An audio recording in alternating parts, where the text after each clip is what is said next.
Buildings left in ruin. The coastal town of Paktao in western Myanmar has been decimated from recent fighting between rebel forces and the ruling military junta. Its 20,000 inhabitants paid a heavy price for massive air bombardments from the junta. The Arakan Army, one of the strongest components of Myanmar's anti-junta forces, wrested control of the city. Several people have asked for anonymity for the safety of themselves and their families.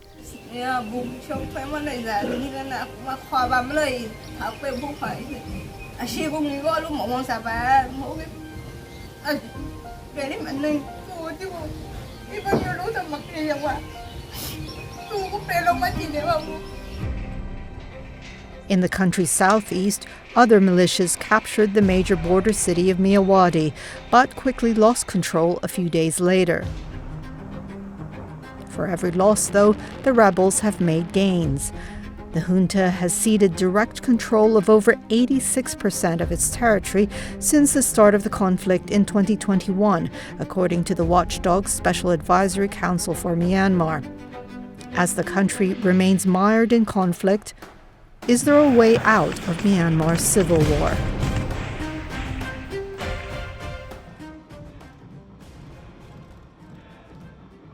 The tide seemed to have turned against the junta in recent months. The military is losing territories. The other ethnic resistance organizations, ethnic armed organizations, they are gaining power. The territories are becoming independent. And people are refusing to support the military.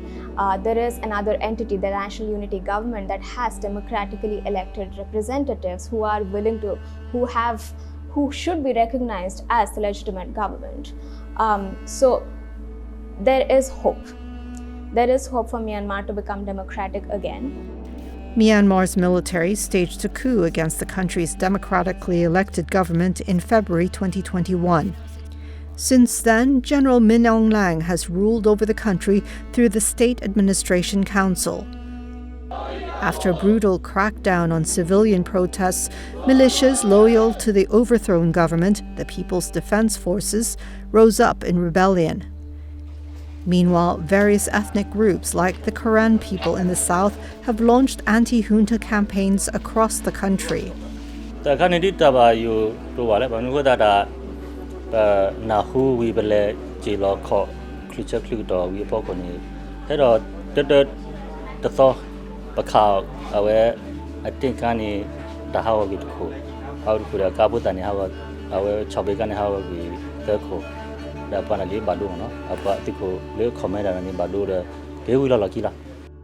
The latest rebel operations have included Operation 1027 in the northeast, led by the Three Brotherhood Alliance, and another in the southeast, along the Thai-Myanmar border, led by Karen militias. Hundreds of Tatmadaw soldiers were seen surrendering to rebels in May, like this group to the Arakan Army, or fleeing across the border to India. Thousands of kilometers of borders and roads have come under threat or have been lost, cutting the junta from lucrative sources of income. It's clear that the junta is struggling now more than ever. And what that means for them is a loss of course, humiliating loss of face and logistical sort of control, but essentially it's the loss of control over billions and billions and billions of dollars of trade, both legal, in and out of the country, that country that needs a lot of stuff, and illegal, the illicit economy, which is absolutely vast in Myanmar, from drugs to contraband of all kinds.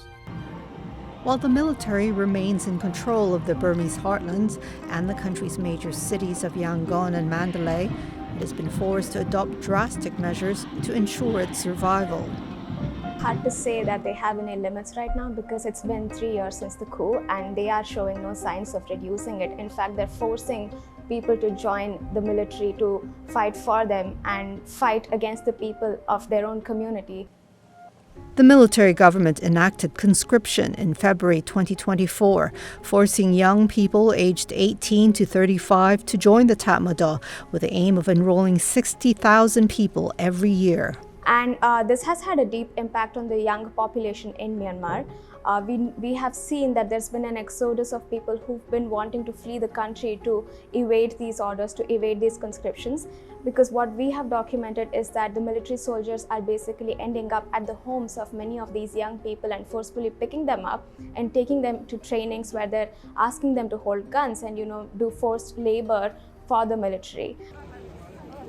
As a result, thousands of young people have fled the country, or even worse for the junta, have joined PDF forces outside cities.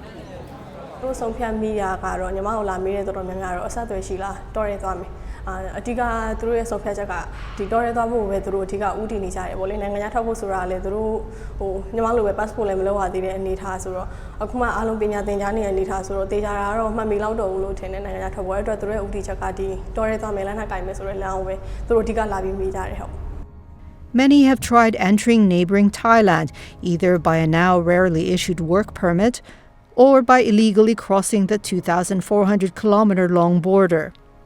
Thailand fears that fighting along the border may spill over into its territory, like the latest conflicts involving Karen militias concentrated along the Thai-Myanmar border.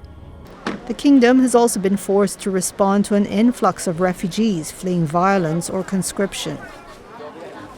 We need to prepare, we need to plan. We cannot just ignore the situation inside Myanmar as an internal affair.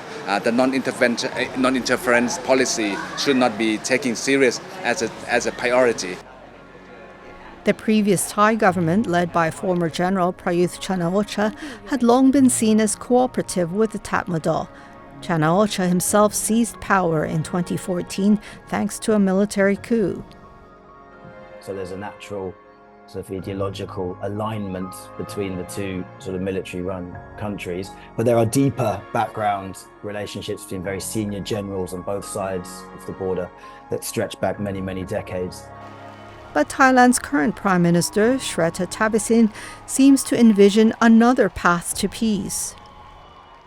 I think we all know that the current regime is starting to lose some strength. Okay, let me propose you with a different idea that when somebody is losing, do you crush them or you talk to them? I think it's the latter. Okay, even if they are losing, but they have the power, they have the weapon. Okay, but if they know they are losing or weaker than their opponent, maybe it's a time to reach out and make a deal. The new government of Srettha Thavisin, genuinely wants to, aware of the concussive effects of what's going on at the border. It wants stability there, and it would like to help Myanmar towards a more democratic future, back on some sort of track, and certainly ending the sort of civil war chaos that's engulfed it.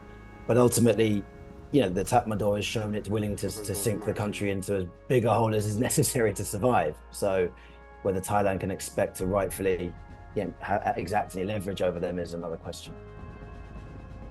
But despite Thailand's willingness to resolve the crisis, experts say it will require more than goodwill to end the conflict, especially as the humanitarian crisis deepens. The outside world isn't paying enough attention as it should be paying to Myanmar. And the people of Myanmar say that they are forgotten. These atrocities have been going on for decades, and it has just gotten worse over the last few years. But the world moves on very quickly to another atrocity, which also deserves attention, but people of Myanmar also deserve the attention that they need. As of May 2024, more than 3 million people have been displaced by the ongoing conflict in what the UN has called a bleak milestone.